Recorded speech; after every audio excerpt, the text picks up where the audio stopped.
Welcome to another exciting episode of Kevjet, the podcast. In this week's episode, I'm in conversation with Nova Scotia's sweetheart, Heather Rankin. She tells us how the Rankin Family Band all began. Over like a 20-year period, there was an evolution of like a family band that began, playing for local weddings, and they would play for funerals, and they play for dances where adults would come and have alcohol and dance. All of that together kind of made, and all the five of us bringing our different strengths to the things, an interesting mishmash that is the Rankin family, that was the Rankin family. We hear all about how they couldn't keep their first album in stores. They were just going like hotcakes. There was a Woolco or a Zellers. That would be like your Walmart now. What's her secret to singing comfortably?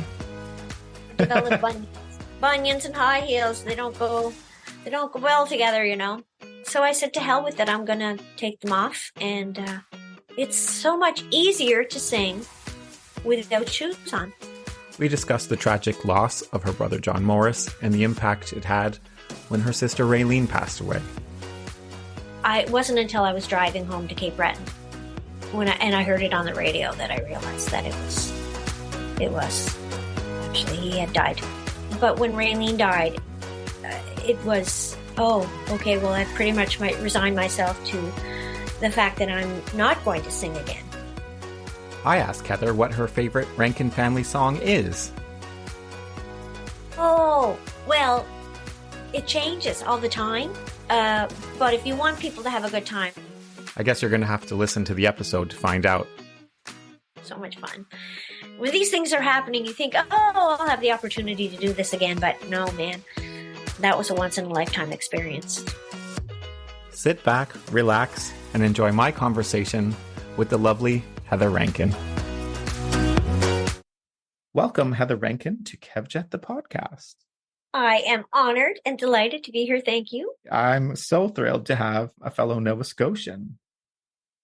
I know. You and I are both from Nova Scotia, the best place in the world. It is. It is God's country. Definitely.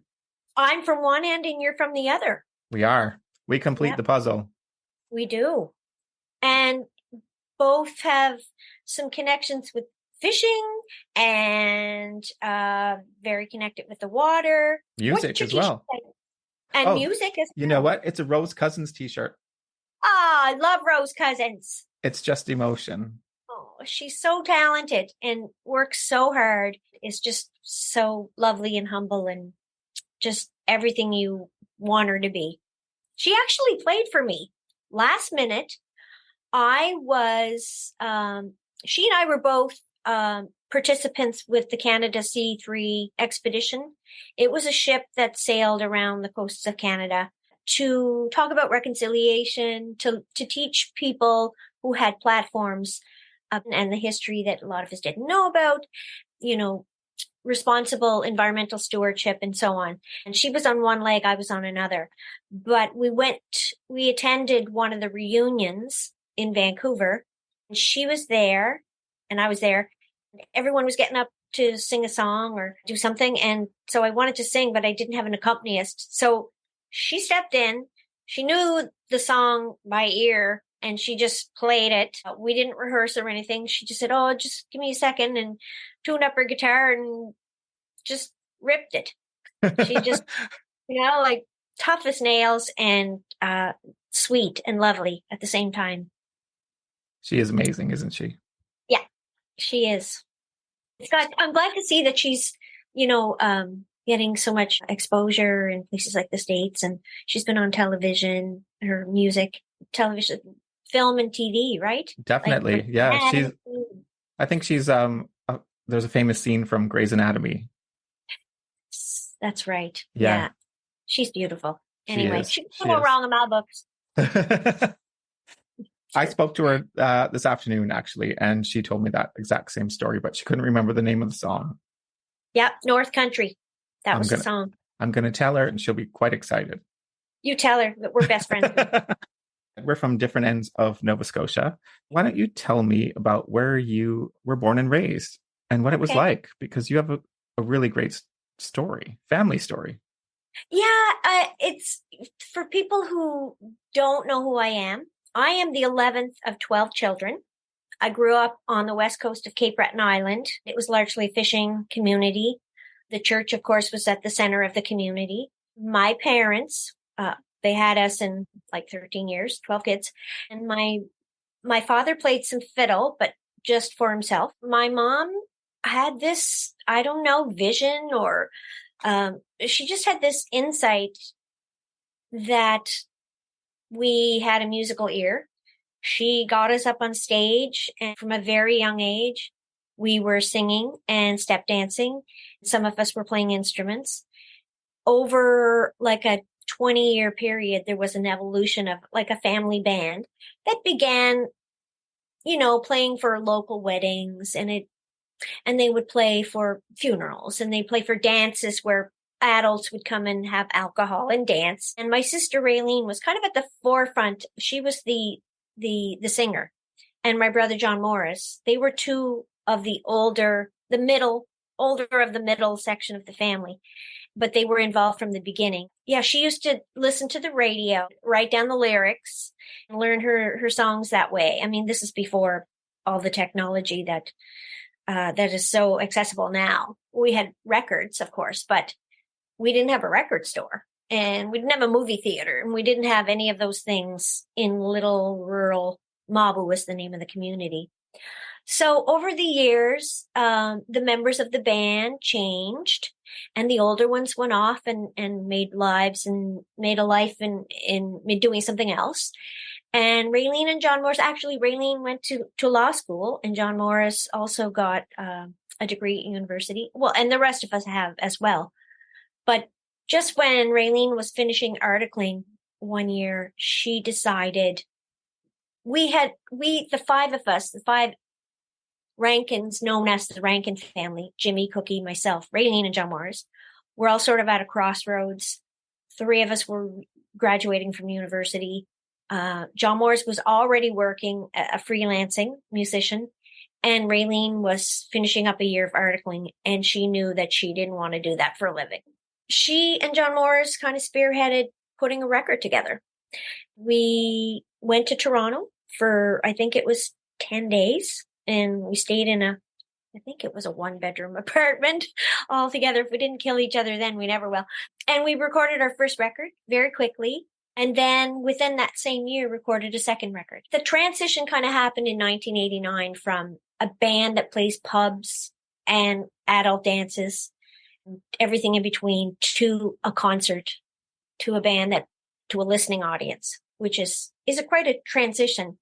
But it was kind of instigated by a show called the Mabu Jig, which was produced by the Summertime Productions out of Sydney, which is, we would call it industrial Cape Breton. It's on the other side. Followed by the name of Stephen McDonald, was executive producer of the record. Within that same year, we went on to record a second record. None of us owned cars. Three of us were still living with our mother. She was helping us distribute the cassettes.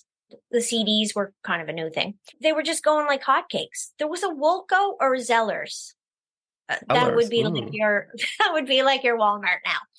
That would have been in the community about 45 minutes away from where we grew up. And they couldn't keep it on the shelves. We just very quickly got a reputation for an act that was lively and eclectic, and were selling independently good numbers. Then we started getting East Coast Music Award nominations. That's when the East Coast Music Awards was in its very, very early years. I think it was the first or second year. We did a gig, and we went to the bar where it was being held, and I guess we were nominated maybe. And there were a couple of record companies around that wanted to meet with us. They had heard that we sang 3-part harmony. We were traditional, but we were singing original songs. There was instrumental fiddle. There was a deep Celtic roots to what we did. which of course was the Mabu community, because that's where it was settled largely by Scottish immigrants. And just because I think until the 50s, there was no causeway. So it was an island. I think because there were so many little rural communities that the traditions stayed alive and evolved into their own Cape Breton style of Gaelic singing was something we heard from the time we were kids. The fiddle was very important to the community. You couldn't have a dance without having fiddle music. I mean, the sound of the Rankin family, you hear that, and you know who you're listening to. You would just have that sound. Yeah, it's interesting, isn't it? It's just very distinct because of, I think, where we grew up, and with that little bit of outside influence from radio, or, some of the older kids had records. All of that together kind of made, and all the five of us bringing our different strengths to the thing, was an interesting mishmash that is the Rankin family. That was the Rankin family. I think the Maritimes as a whole kind of took you under our wing, and it was like we were just so proud of you, and still to this day, I know at Christmas I'm still playing your Christmas albums, and I think we were very proud of the Rankin family, and still are to this day. I think if you mentioned it to anybody in the Maritimes, they'd be like, "Oh, we love the Rankin family."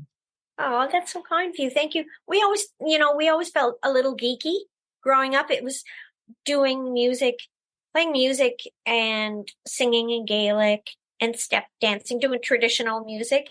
Wasn't the hippest thing at the time. And I think that was kind of an offshoot of, like, my grandparents' generation would have been fluent in Gaelic. There was this stigma that really contributed to the decline in Gaelic speaking within the community, which is very sad. In the 70s, when I was just starting school, there was a movement to incorporate Gaelic into the curriculum. There were a number of people who got together, created this movement, got the Gaelic back in the school, because there was a time in my grandparents' generation where if you went to school and couldn't speak English, they might send you home or strap you. I don't think that was the way for everybody, but some of those smaller schoolhouses. Sure. Besides hearing the Gaelic songs growing up in Inverness County, well, I was part of a choir. Maureen Mackenzie, who has all kinds of incredibly talented children who are all musical and fluent. She raised her kids to speak Gaelic, and she started this Gaelic choir where I learned a lot of Gaelic music from her. Had all kinds of fun excursions and experiences as part of Calic and Babu. That's kind of explains where the Gaelic comes from. Of course, the traditional fiddle, John Morris played in a style called the Mabu coal mines, and it was rougher, a little less refined. I think the bowing is had more of a Gaelic lilt, is how they describe it to me. And then Jimmy, for years, he played the drums in the band. The dance band. So he was at the back. And one year he lived over in London, England. He came home and he was playing guitar and he was writing songs. So that was the other element. And of course, the girls sang in church choir, so we knew how to harmonize. It's just that whole combination of things made for a distinct sound. Of course. And it is distinct. If anyone heard it today, they would just be like, "Who is that? I need to download these people. I need to follow them." It's so distinct. Yeah. It's interesting because, as I was saying, I got on to another tangent, but as I was saying before, it wasn't really the hip kind of music to be singing and writing and playing. But I just did a festival in Mabu called the Blueberry Jam Festival. It's just a big old farm. And they have a little stage, and they provided the band, and I walked in and did a bunch of Rankin family tunes. I mean, most of the audience were young, 20s, between 20s, 30s. They knew all the Rankin music. Of course. I barely had to do any work. They sang. I'm like, who are these kids and where do they come from? It's such a hip thing now to play fiddle and to sing Gaelic, and it's just, it was so touching because I know, like there's always that fear that you're going to be forgotten, or all this hard work that we did and all these, you know, all You this had some music. real jams as well. Yeah, it was one big jam for It sure. was. It was a big Yeah. party. Yeah, it was amazing. And it's It was just a high little energy, but wasn't it? so Yeah. yeah, yeah, it was really fun. Just I was scared to death because I was like, "Oh my God, these people are so young out there." And I got up there and it was so fun. They did all the work. So Wow. it's amazing to see the music being remembered and celebrated. Like I think it always will be. It's always going to be part of Nova Scotia. what they say is it that music is in the water there. It definitely is. There's something very mystical about the place. East Coast Music Awards are held in every province, one every other year, but Cape Breton gets its own hosting year because there's so much music and so many great musicians coming out of there. There is something in the water. Yeah. Or the DNA. Yeah. Whatever it is, it works. Yeah. Yeah. Yeah, it's pretty impressive. Well, Guthrow's children are Yeah. great writers and they're both Molly, doing look really at well. Molly now. She's in a great band, isn't she? My own niece, Molly. Yes. Yeah. It's pretty amazing what they're accomplishing. I think they And just played over here. yes, they've been all over the world, all around. They were in Singapore in the near future. They were in at the Hollywood Bowl this summer. They've done all those big hip festivals, which I'm too old to really know about, uh, but yeah, they work really hard. And what's so impressive to me is that nothing about what they do is similar to what she heard. It's very original.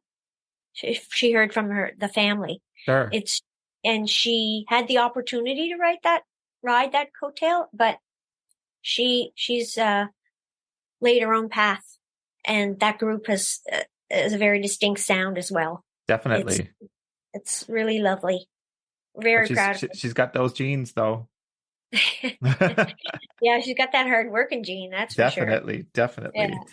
Do you remember your first ticketed concert? Stay with us. We'll be right back.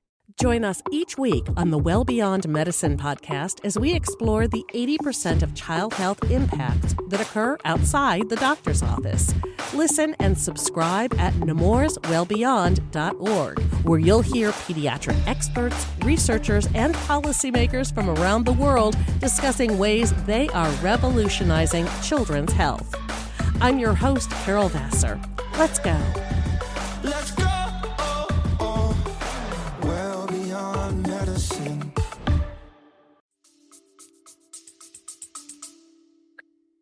Yeah, I think it was the Summertime Productions produced a show called The Mabu Jig, and it was the four of us plus John Morris. Well, the five of us plus a comedian. It would have happened in Sydney. It really was instrumental in getting us spearheading recording our first record. Yeah. Because we learned that we could keep the focus of an audience. We didn't have to provide all the music for dancing, and we could do ballads and we could do everything in between. Right. We did a whole run of shows in the province. I was going to say, do you remember like the first time there was talk of like, oh, we're going to have a tour? Well, I remember sitting in my mother's living room just at the end of summer, early fall, and Raylene and John Morris approaching the three other Rankins and saying, well, how would you like to make a record? If you want to be part of this, you have to dedicate 5 years. The goal is just to kind of see how it goes. And if we can get some gigs, that'd be great. And I said yes, but then I went backpacking in Europe because, and like, then we recorded the record. I left within weeks. There was a show called On the Road Again. It was Okay. Canadian. Oh, that's right. That's right. Oh, I remember that. And he came and he recorded them and created a half-hour special about, well, us, but I wasn't there because it was backpacking. I didn't know it was going to be like a hit from the get-go. I mean, we were all very, I think, naive and not really very knowledgeable about how quickly it could happen. It snowballed from there, and then within that year, we recorded the second record. And then CBC came back and recorded a whole hour-long special.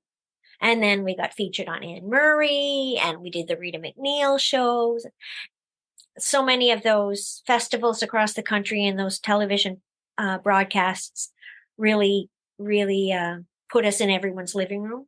And then, of course, the ECMAs, which I mentioned a few times. When people hear that you're winning awards and you're selling a lot of records, the record companies instantly, their antenna went up and started courting us. And we could have gone with one of 3 or 4 different companies, but we chose EMI, and they had the infrastructure to work you on radio, and that was massive. And the first single was Fairly Well Love, and it was a hit. I was just going to say, music. Oh yeah, go ahead. You go ahead. I'll let you talk. I was going to say it was 1992, wasn't it? Fairly Well Love. It went quadruple platinum. Yes, since maybe 6 times platinum. It was huge, and it was a funny time because there was video. People were making music videos. Those were the days. I don't believe that CMT existed yet. Out of that whole movement that happened during that time, with people like Ashley McIsaac and Natalie McMaster recording and making videos. Much Music actually played some of our videos for a while. We went in and did some live. We sang a couple of Gaelic songs, I think Fisherman's Son, something else, at Much Music, like the hip video channel. Within the next year or so, they were developing much more music, which would feature music that was a little less mainstream, like ours. And then, of course, CMT. I'm not sure which came first, but it was an amazing time. This whole wave of Celtic music that happened across the country. I kind of feel like we're having that now again, like some kind of it's a big circle, isn't it? It's the circle of music.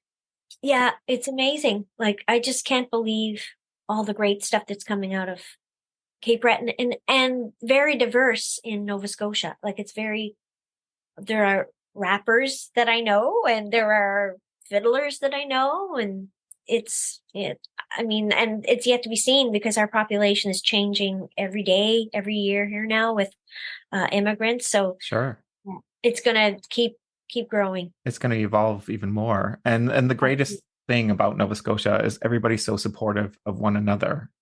Yeah, man, we certainly were supported from the get-go. The province raised our flag, and holy smokes, we flew after that second record. It's a blur, and it was a 10-year period where we didn't stop. It's pretty incredible to look back and try and remember it. It was a very intense decade. It was. And you had lots of change within that time as well, because we jump to January 16th, 2000. Yes. What an awful day. Yeah. In October of 99, we all kind of hit a wall. We just needed a break. And so we decided we would go and do other things that we all had interests in. Like Jimmy wanted to do solo work, and I wanted to do some acting, and John Morris had lots of opportunity to freelance, and Raylene Cookie as well.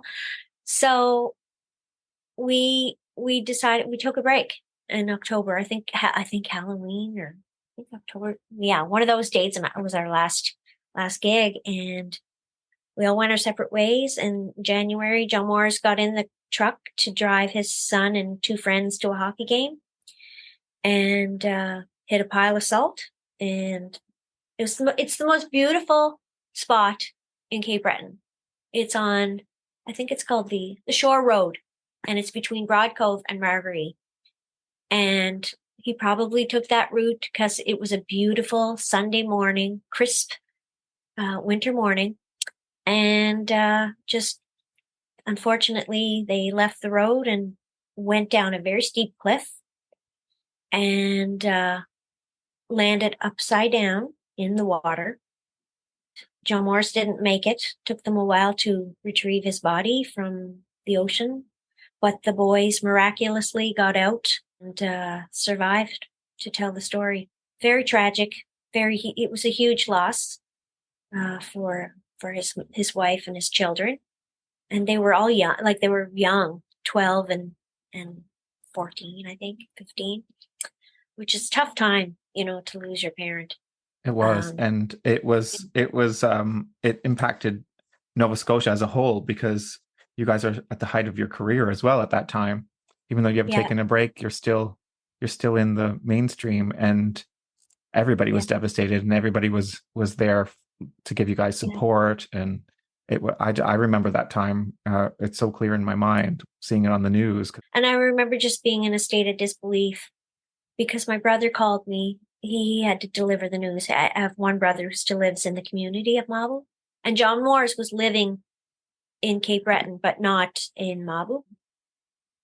He called and he didn't want to come out and say that there was no hope. So I don't know. I was clinging on to hope that his body was in the ocean. Sure. And the brave, very, very brave firemen were the first responders. They were doing everything they could on this very cold day. They were able to take him home. But it wasn't until I was driving home to Cape Breton and I heard it on the radio that I realized that it was actually, he had died. Yeah. That's so tragic, isn't it, to hear it that way? Yeah. He was only 40 and he had spent so much time away from his children when they were young, and he was moving home and he was going to have some quality time, and he was being hands-on, and he had lots of plans to do solo work. Look, the one blessing out of that whole incident is that those children were okay. And I mean, of course, they probably have emotional PTSD scars from the experience, but they've all gone on to do good things in their life. And thank God, survived that. Yeah. Definitely. It can always be worse. It can always be worse. I say that all the time. I remember John Morris at a festival years ago, and his children were there, and he was taking them for a spin on a golf cart. So I have really fun memories of him. Yeah. And they were having a great time. Yes, there was the terrific festival in Yarmouth. And all of us decided that we would go and camp.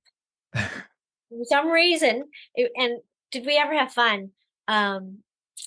And yeah, so everyone brought their kids and their spouses, and we set up the tents in the audience and joined the crowd. And it's a really good memory, that festival. That's where I remember him. The kids were just having the greatest time of their lives, and he was enjoying speeding around the grounds on the golf cart.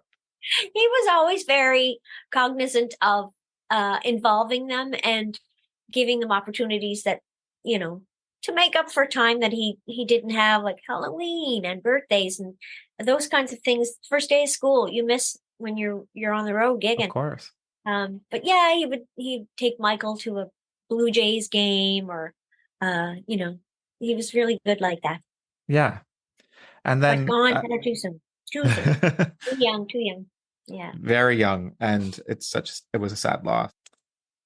In 2000, you kind of moved on in some way.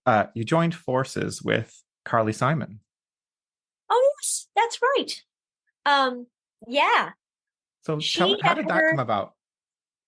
She had heard our music on NPR, and she was doing a record called The Bedroom Tapes, and she researched who it was singing. And so she hired Cookie and myself and Raylene to go down to Martha's Vineyard, and we stayed on her property, and she was just so lovely. She didn't work us very hard. She had a pool, and we had our own space, and she brought us in and fed us every night and gave us drinks, and we watched movies with her, and she played her favorite records and just told us stories. She was delightful and most generous. And then she released the record, and she was doing some promo in New York City. She called me to go and take part. And so I got to meet Rosie O'Donnell and Barbara Walters on The View and Lisa Ling.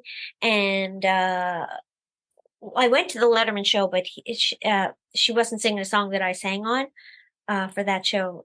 John Forte was singing with her for that. I think it was called Big Dumb Guy. I think she may have dedicated it to Letterman. But yeah, she was gracious. She just took me around, and her son and then we did a concert in Bryant Park, like for a morning show. It may have been Joan London. Would that be, what show was that? Terrible memory, but yeah, her son and her daughter were lovely, and got to sing with them. And Liam O'Malley from Hot House Flowers, he was part of it. And oh yeah, we had a lot of laughs. It was fun. I'll never forget it. It was amazing. So it was such a yin and yang. 2000 was kind of like all over the place for you. Yeah, it was. And I also started back in the acting world because I had studied acting in university. And I had hoped to go on and got kind of sidelined with the Rankin Family. 10 years later, I kind of wanted to get back at that. So I had I auditioned for a show at the Neptune Theatre here in Halifax and got the part, Mary Magdalene, go figure. And yeah, and then I did a bunch of that over the last while. So that's been fun. Yeah, it's such a different outlet, isn't it? It's different, but it's still performing on stage. It is. It's still performing, but it is different. Yeah, it's you're always working with different people. You're part of a team, but you have to show up yourself at the same time. Whereas in a band, there were lots of times we toured and I'd be sick, and Cookie would take my verses and Raylene would take my leads, and it's different when you're on your own. It's a different ballgame. Sure, the spotlight's on you. Yeah, that's right. Yeah, and it's a lot of work. It's a lot of work. Acting is a lot of work. They work you hard. 8 shows a week, and actors don't get paid near enough. I don't know how they survive. To be honest, crazy, isn't it? Yeah, they put in a lot of their time. It's definitely a passion project when they take on a role. Yeah, definitely live theater anyway. Have you done? But I enjoy it. Yeah, there you go. You're still doing it, aren't you? Yeah, well, I'm not lucky that I've lived to the age where I can say, well, I haven't tried that, so I'm going to try that, and I'll do this, a little bit of this, a little bit of that. You and I were talking earlier, and I think when you have wake up calls, like when you lose important people in your life, or you have a health scare, something clicks where you like wake up and go, if I'm going to try this, I have to make it happen, and I have to make it happen soon. And it might not be exactly what I imagined, and you might be terrified, but face the fear, go for it, do it. And the worst that can happen is you suck. So, and even that's a great story. Right? That usually doesn't happen. So, no.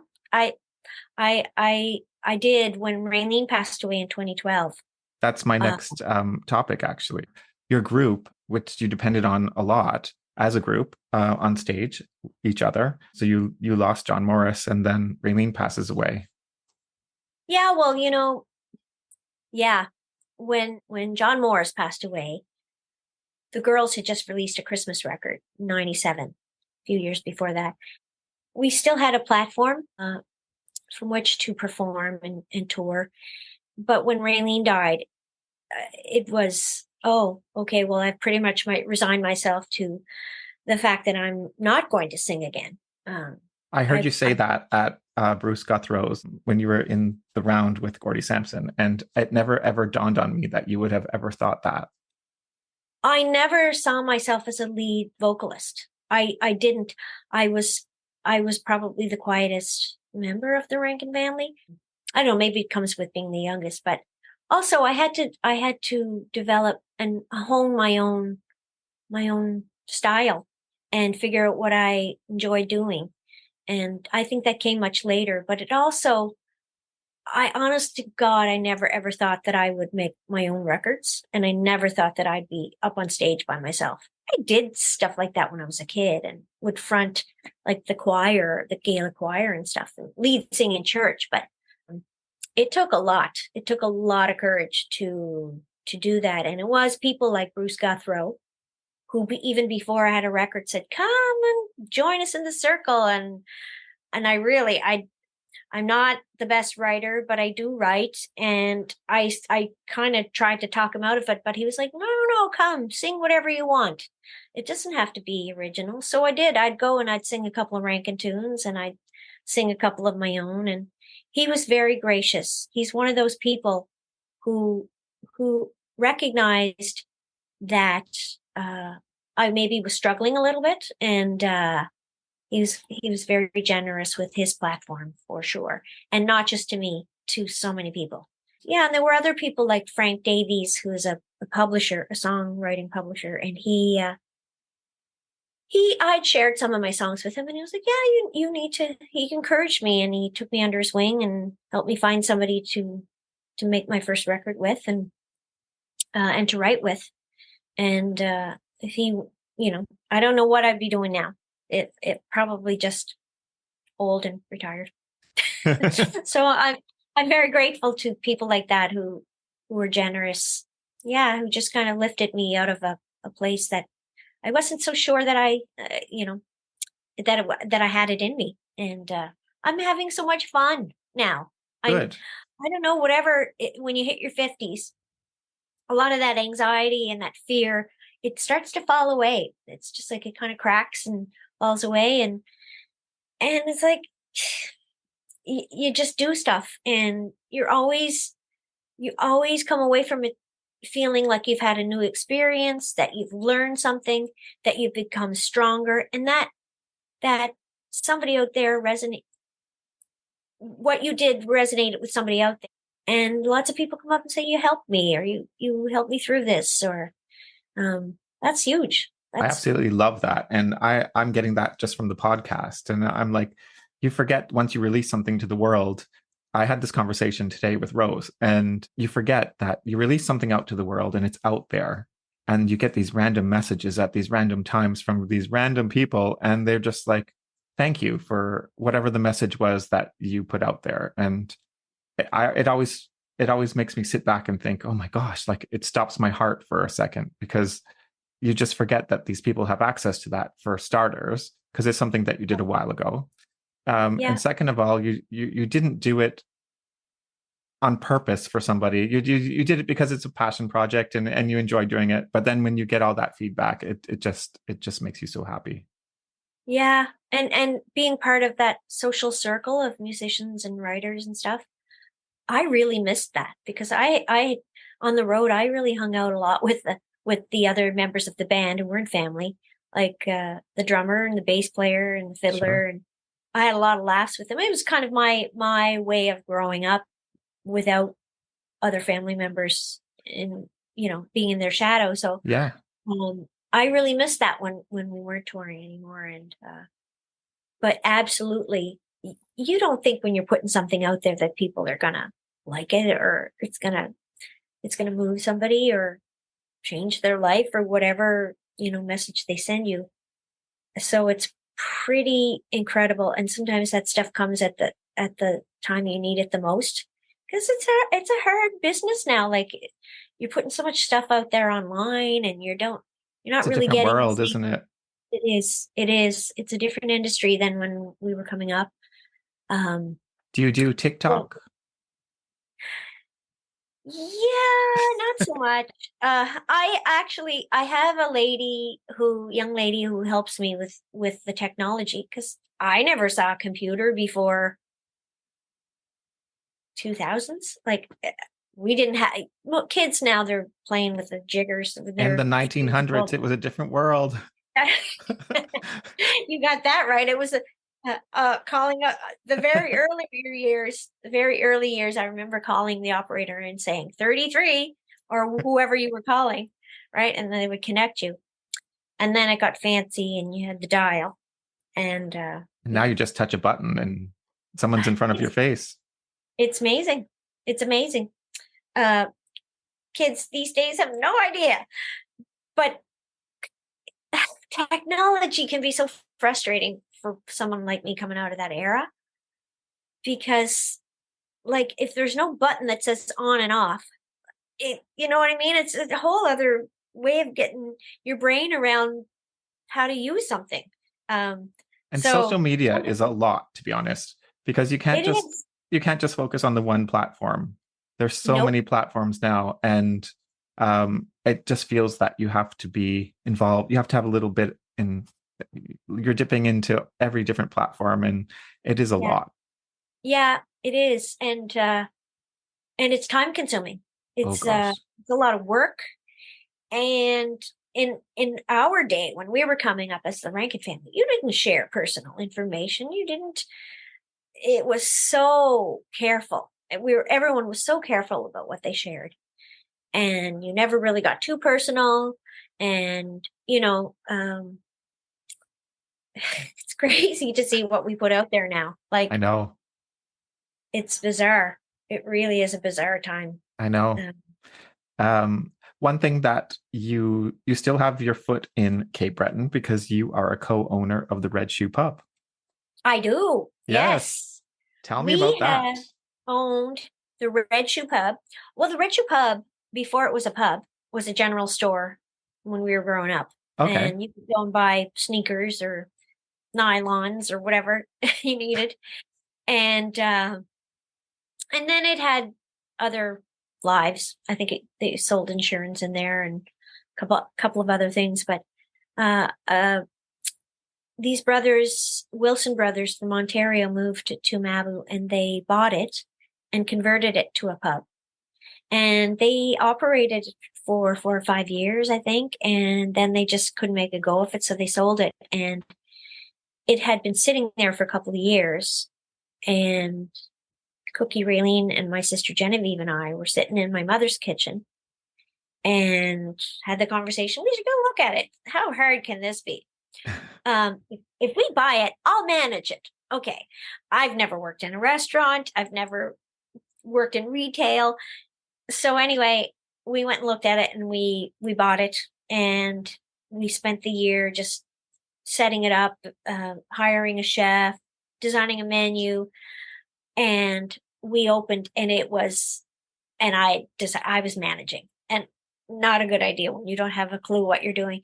It's a very steep learning curve, but it was gangbusters right from the beginning. We ran out of food, I think, the first day, and it was a prep heavy menu, but we learned a lot very quickly.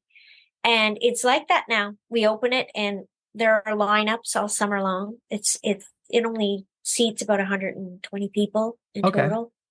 We've renovated it a couple of times. We've built an addition.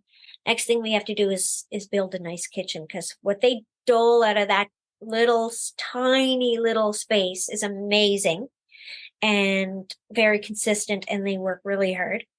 But we have a great lady now who manages it, and we feature music 7 days a week. Sometimes it's free to the public during supper time hour, and sometimes it's a paid event, like our fiddle matinee on Sundays.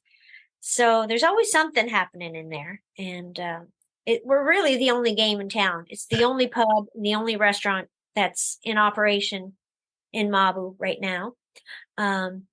Although I did hear that formerly the convent that Sure. housed many nuns over the years, Okay. they just the nuns have all moved and Okay. passed, and the convent was purchased by the College na Gaelic, and it is the Gaelic college, and they have set up a satellite program in that convent building. So this is their first year in operation, and I did hear that they have a kitchen open to the public. So Ooh. so you can eat lunch in one place and breakfast in the other. But it's a very small community, and it's hard to. We only the Red Shoe is only open during the summer season Okay. for about 6 months because it gets very quiet there in the winter. Sure. It's really become a vacation community for a lot of people, but we invite you to come and live there all year round if you'd like. Is So, it a good mix of locals and tourists? in the summer? Yeah. Yeah. There, I have to say, some days I go in there and I don't recognize anybody, but that's not to say that they're not rooted in Cape Breton because a lot of the time, well, for years, our best export was our talent and Sure. our brains. And those people moved to Windsor or to Boston or wherever, and they raised their kids and came home every summer. And, so lots of times there are people who are connected, but you don't really know the connection. But yeah, it's a very busy tourist spot right now. You can stop at the Interpretive Center in Judic and learn about fiddle music, and then you could come to the pub, and then you can golf in Inverness at the Cabot Links. It's a beautiful golf course that they built in Inverness. Nice. Keep up the trail. Go to the Lodge. Exactly. Yeah. I just finished recording a television series for Bell TV on demand, and it's a bit of a travelogue with personal connections and music. So that'll should be coming out in February. But I don't know that where you are, you'll have access to it, but I've got maybe the good old someday. cracked Amazon stick, so you just don't know what I can access. Oh, That's how I maybe. keep up on my Canadian. Oh, and maybe BBC will pick it up. There you go. $10 million. If No. anyone out there from the BBC who's listening, Yes. Oh yeah, do you know John Smith from BBC? I know the name. Yeah, well, John Smith used to produce a lot of television out of BBC Scotland. Oh yeah, that's Scotland. Yes, that's Scotland. Yeah, there's a fella at Not home that that would far. say, now when you say London, do you mean London, England, or London, Scotland? I guess he thought there was a London in Scotland. So clearly I don't know either. I always get when I introduce myself to somebody new here and they're like, "Oh, you're from Canada. I knew so and so. Do you know who they are?" Yeah, I know John from Toronto. I get that. It's usually somebody from Vancouver or something, and I'm like, "Yeah, we went to school together." We're twins. Yeah. Yeah. I get that all the time. But here I just did it to you. Like, John, Scotland. Anyway, Cool. he was very good to us, John Smith. Good. He brought us over to do Hogmanay a couple of times with BBC and Tala Vala, which was a Gaelic program. Yeah, good memories of Scotland and England. Oh my God, we had fun touring over there. It's a different world over here, especially when you're on tour. Yeah, it really is. It's It fun. really is. I miss that. That's one of the things I miss the most. You'll have to get your ass over. I know. Yeah, one of these days. Be nice Definitely. to do Cambridge Folk Festival again. And, yeah, there's so many great festivals now, and I noticed last year because of COVID, a lot of festivals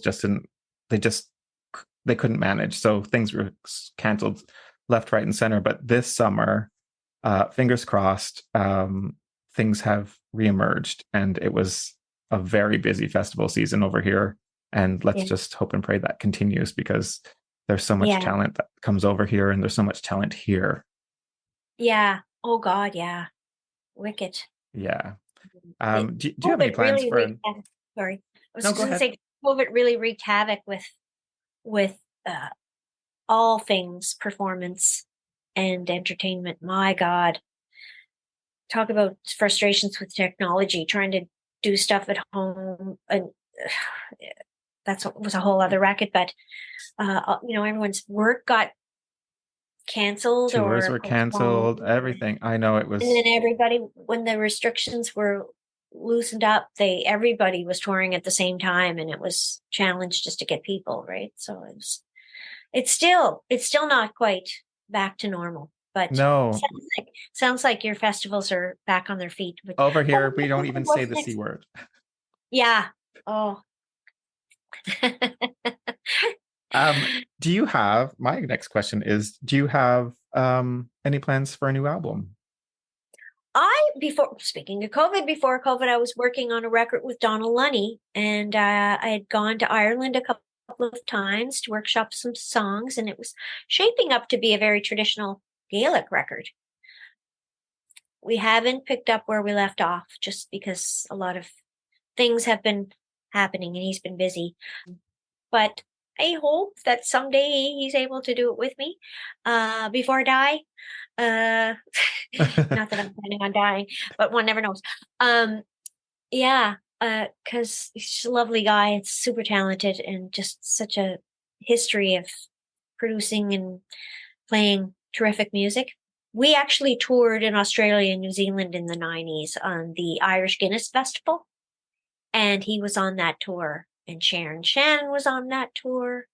And Altan. And, oh gosh, there were so many people. So much fun. When these things are happening, you think, oh, I'll have the opportunity to do this again. But no, man, that was a once in a lifetime experience. Yeah. Yeah. Anyway, fingers crossed. If Donald can't do it, I'll be exploring other options. It'll probably be a more traditional style. My first record was all original, and it was produced with David Tyson in it.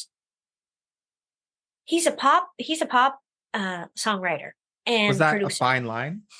Yeah, Yeah. yeah, and like he wrote things like Black Velvet and Birmingham for Amanda Marshall and Amanda Miles and Amanda Marshall, both amazing Canadian female singers, and both hits. So when Frank introduced me to him, I was like, "Are you sure he wants to write with me?" So yeah, we ended up with the 11, I think it was 11 songs, and I co-wrote 7 of them. He and I are great friends now. That was a very fun experience too. It was making that record and writing and his process and how you don't realize it at the time, but how it's very revealing of what you're going through at the time, the music that you're writing and releasing. So that was my first record, and it's he comes from the pop world, and we produced it to be a little bit more poppy than I was used to performing. And then I made a second record with Stephen McKinnon from Toronto, who had produced one of the Rankin Family records called These Are the Moments. That was amazing. It was a Christmas record. I wanted Imagine. Yes, that's right. I wanted to do some original, but to do some of my favorite traditional carols. Yeah, I'm very proud of that record. I like it a lot. And I got Alex Cuba to sing on it. Oh. Very lucky. Yeah. What's your favorite Rankin Family song? Oh, well, it changes all the time. But if you want people to have a good time, it's Mull River Shuffle or Feel the Same Way Too or Moving On. They're really fun songs to play live. But back in the day, singing 3-part harmony on things like Horomani Dunvoya or some of the other traditional stuff that we arranged. It was fun. Yeah, some of the Christmas tracks on your Christmas album with the 3 sisters are just bone chilling. Like it's the harmony is just amazing. Yeah, and live was just, oh my gosh. Yeah, that they were fun shows touring the Christmas record. Yeah, and it's pretty eclectic too. Oh my God, isn't that awful? I'm trying to remember. We recorded it partly in Vancouver, some of the bed tracks, and then we did a lot of the vocals in Laura Smith's house, actually. Okay. It was when first you could rent the portable recording. It got digital and Pro Tools or whatever they call it. Yeah. Jim Rondinelli, he produced it. And oh my God, we had fun doing that too. It was fun. It was a fun record, and I think it comes across too in some of the arrangements. But it definitely does. Yeah. it's also it's one of those things when you do your very first you're using your best and most favorite that you've loved for years. Like some of those hymns that you wouldn't have otherwise heard of, like "O Night of Joy and Gladness" was one that we sang in church choir. And I don't think we had ever heard it anywhere else before then. And since then, it was just something that the nuns taught us. Yeah. Yeah, I don't go back and listen to it very often, but once in a while I will have to reference something Sure. and I'll be like, yeah, well, that wasn't too bad after all. No, That it's was great. okay. I play it every Christmas. Aw. If there's one thing I could have back, it would be that 3-part harmony. It was nice singing with the girls. Yeah, it's so special. And it's special that you have it forever. So Yes, that is special and a blessing and very grateful. definitely it That's is. why we drink. That's why we drink. And just to wrap up, so you have some live dates coming up, actually. You're playing at the opening of the Celtic Colors. I am. What an honor. I can't believe it. I'm doing with a bunch of different international groups, and it's the opening of the whole festival. I'm so excited. I'm trying to pull some different things out of my hat for this one. But after that, I'll have a busy fall leading right up till Christmas, doing Christmas shows. I'm going to be doing some of my own, and then I've been working with a group of women out of Cape Breton, Jen Shepherd and Bette McDonald, who's a terrific comedian, and Lucy McNeil from the Baron McNeils. Okay. And we've been doing a show called The Island Girls. It's music, but also sketch comedy that we all participate in. And the show is great. It's so much fun, and people love it. We sing a lot of music that was written in the island, on the island, by islanders. Yeah, so Jen and I are teaming up to do a Christmas run of dates with her husband, Stephen, and then a whole big band. So I'm looking forward to that too. Nice. That's exciting. Yeah. Oh my God, I'm long-winded. That's I really need exciting. to learn to edit. Pro Tools. Yeah. Breathe, Heather. Cool. So that's Celtic Colors opening October 6th. It is. That's right. Port Hawkesbury Civic Center. Tickets are on the Celtic Colors website. Perfect. And we can't finish without speaking about Bruce Guthrill, because we did touch on that. But you performed at the funeral service, and you also performed at the celebration of life, which was in the evening, which was more of a party atmosphere, wasn't it? Yeah, it was a celebration. It definitely was. It was a roller coaster of emotions that night. Some really wonderful stories and some sad reminiscing, but also catching up with a lot of musicians that I haven't seen in a while that I would have done his circle with and crossed paths with over the years many times.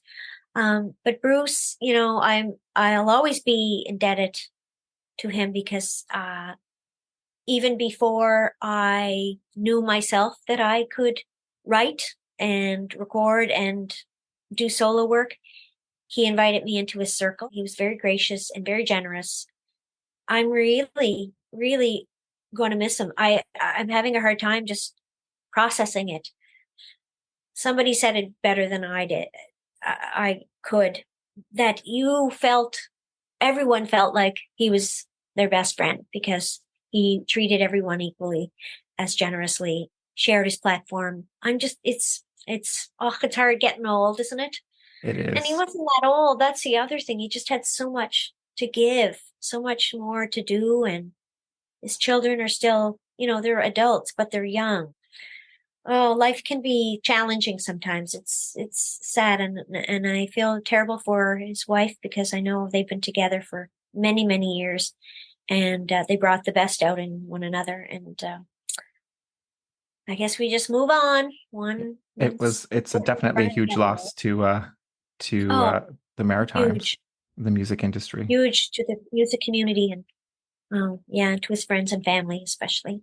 Definitely, but it must have been special to be part of his farewell. It was. I was actually kind of taken aback when they called me. I was surprised because there are so many other great writers and singers and musicians, and to have been invited to sing at the celebration, but also at the funeral mass, it really made me feel special and grateful that I could do something to help at such a time. Sure. Also, I picked up that you sang Bare Feet. Oh, well, yeah. You know what? Another thing about old age, I've developed bunions and high heels. They don't go well together, you know. So I said, to hell with it. I'm going to take them off. And it's so much easier to sing without shoes on. And I know that many people have done it over the years. Anne Marie and I think Sinead O'Connor, not to compare myself to those superstars, but Rita McNeil did, didn't she? I think she did too. Yeah. Yeah. Adele does now. Is she? Well, why not? Like, to hell with it. Men don't have to sing in high heels. Prince did, but I'm not going to do it anymore. It's not comfortable. I know it makes your butt look better when you have heels on. But Just take your shoes off and let her rip. Yeah, that's right. Be comfortable. Life is too short to be uncomfortable. Definitely. I'm going to wear sneakers from now on. Thank you, Heather Rankin. It was a delight to speak with you. And right back at you. Thank you, Kevin. It's been fun. Great to meet you again, because we've met years and years and years ago. And I really appreciate you taking the time to speak with me. Thank you. I appreciate you taking the time to speak with me. Anytime. Call me anytime. You have my contact. When I'm in town, we'll go for a drink. Yeah. Or two. Exactly.